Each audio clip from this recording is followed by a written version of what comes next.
Some sequels try to go bigger by adding more action. Legally Blonde 2 goes bigger in a different way. It takes Elle Woods out of a courtroom where she already proved herself and drops her into the most frustrating place possible, Washington politics. This time the challenge is not one mean professor or one arrogant ex-boyfriend. It is a whole system built to smile at idealism while quietly crushing it. And once again, the person everyone assumes will never survive it turns out to be the one who changes the room. The story begins after Elle Woods has already done the impossible. She finished Harvard Law, won a murder case, and built a real legal career without giving up the bright feminine personality people used to mock. She's now working at a prestigious Boston law firm, planning her wedding to Emmett Richmond and living what seems like the perfect next chapter. She's happy, successful, and convinced that if she keeps working hard and staying herself, everything will fall into place. Then a small personal detail blows the whole thing open. Elle wants her chihuahua Bruiser Woods to have his mother at the wedding, because an Elle World family includes everyone, even the dogs. She hires a private investigator to track Bruiser family line, expecting something cute and emotional. Instead, she learns that Bruiser mother is being held by a cosmetics company and used for animal testing. The company is called Cest Magnifique, and to Elle horror, her own law firm represents them. This is the kind of moment that defines Elle. A lot of people in her position would sigh, feel bad, and move on. Elle cannot do that. Once she knows something is wrong, she has to act. She urges the firm to drop the client and take a stand against the testing. Her bosses respond exactly the way powerful institutions often do. They smile, dismiss her, and then push her out.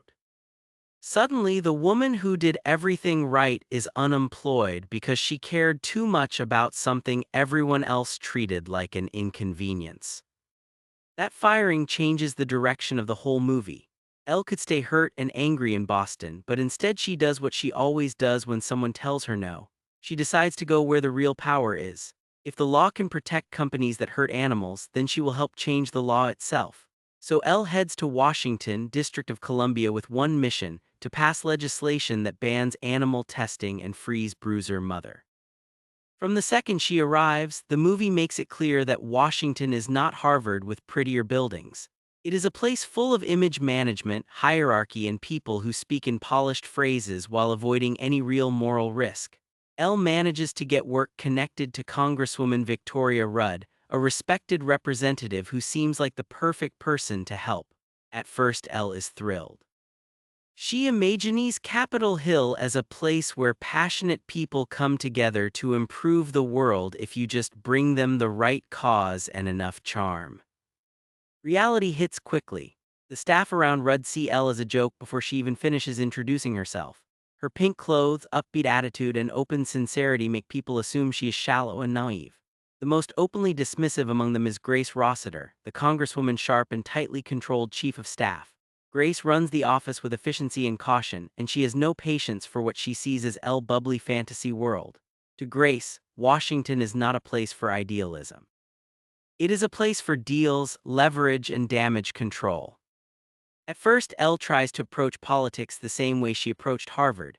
She believes hard work, friendliness, and direct honesty will win people over.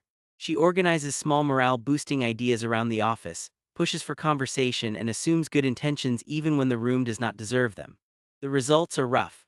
People talk down to her, block her, ignore her proposals, and laugh at the idea that one person could move legislation through a machine this large. Still, Elle refuses to quit. That persistence is what gives the movie its core energy. Every door that closes just sends her to another hallway. She starts learning how committees work, who really has influence, and how much of Washington depends on relationships rather than speeches. She also starts building unlikely connections, not by becoming colder or more political, but by paying attention to people in the same way she always has. One of the movie's smartest moves is that it does not make Elle suddenly become cynical. Instead, it shows her learning to operate in a cynical environment without becoming part of it. She realizes that power does not always respond to logic first. Sometimes it responds to access, memory, vanity, and human connection. So she begins using the qualities others mock as strategic tools. She remembers names, she notices feelings, she makes people feel seen. In a city where most conversations are transactional, sincerity becomes her advantage. Her biggest ally in the stage is still Paulette, who remains back in Boston but stays emotionally connected to Elle's journey. Their friendship continues to be one of the sweetest parts of the series because Paulette represents the life Elle came from and the warmth she refuses to lose. Emmett supports her too, though from a distance at first, and his support matters because unlike Warner in the first movie, he never needs Elle to become smaller in order to feel comfortable. As Elle digs deeper into Congress, she discovers just how deeply money and influence shape every moral conversation. Congresswoman Rudd, who seemed like a natural ally, begins dodging the bill in ways that feel suspicious. Support appears, then vanishes. Meetings get pushed back. Language gets softened. Every time Elle thinks the bill is moving forward, some invisible hand slows it down again. She slowly realizes that Rudd is not resisting because she disagrees with animal rights. She is resisting because donors and political calculations matter more than the issue itself. This betrayal hits hard because Elle genuinely believed she had found someone powerful who still cared. For a while it looks like Washington is going to teach her the worst lesson possible, that decency is decorative and compromise always wins. Grace, who has lived in this system much longer, almost seems to expect Elle collapse, but something more interesting happens. The longer Elle stays, the more she begins to influence the people around her, including Grace. Grace is not a warm character at first, but the movie wisely gives her depth. She did not start cynical. She became cynical from years of watching ideals get traded away. Elle's presence irritates her partly because it reminds her of the person she used to be before Washington trained it out of her. That tension slowly turns into respect. Grace sees that Elle is not stupid. She is brave enough to remain open in a place that rewards emotional armor. One of the film's funnier side turns involves Bruiser himself. Elle learns that Bruiser is attracted to another male dog belonging to Congressman Stan Marks, a powerful committee chairman who controls whether her bill can move forward. Instead of making this just a joke, the movie uses it as another way Elle finds human common ground. She understands animals, affection, and emotional truth in ways that many of the politicians around her are too stiff to handle. Her warmth disarms people who would never respond to a formal lobbying pitch.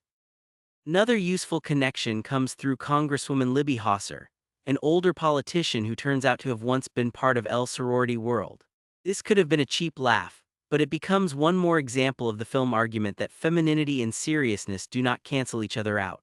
The same people who would dismiss Elle Pink's style are forced to confront the fact that women can carry history, power, ambition, and softness all at once. As Elle Network grows, the system finally pushes back harder. She discovers that Rudd has been quietly working against her bill while pretending to support it. This is the moment where the movie lets Elle feel genuinely betrayed by politics, not just inconvenienced by it. She is furious, but she is also hurt because she came to Washington believing good people could be convinced if they were shown the truth.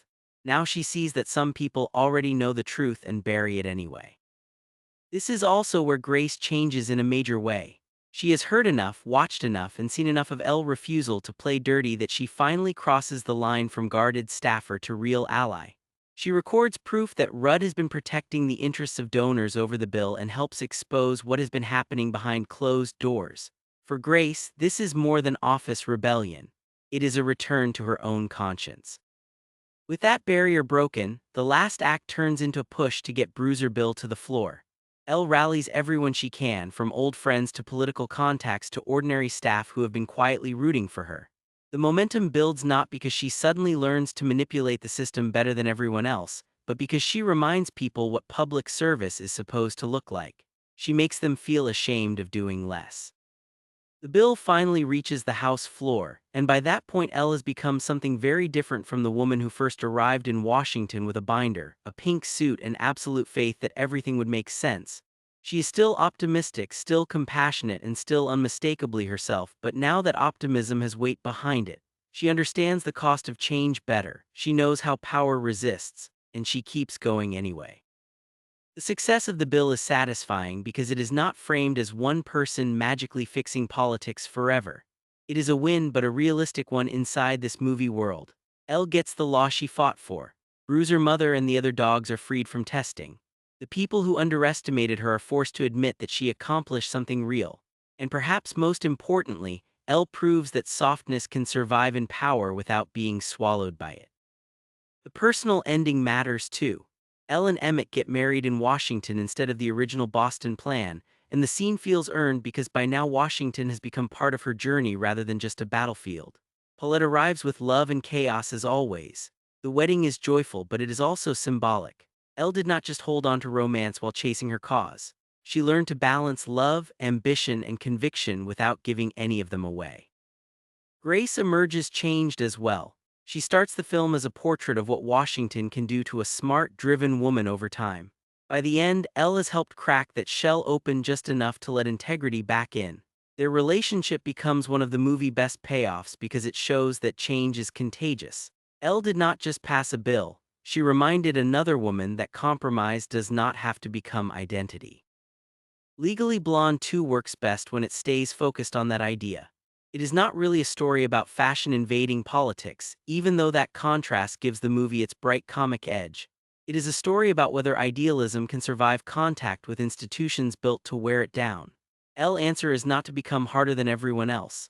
It is to become more prepared, more strategic, and even more committed to the things people once mocked in her. By the end, the movie makes a point that feels simple but surprisingly sharp. Serious change does not always come from the people who already look like power. Sometimes it comes from the person everyone dismissed as too cheerful, too feminine, too emotional, or too impractical to matter.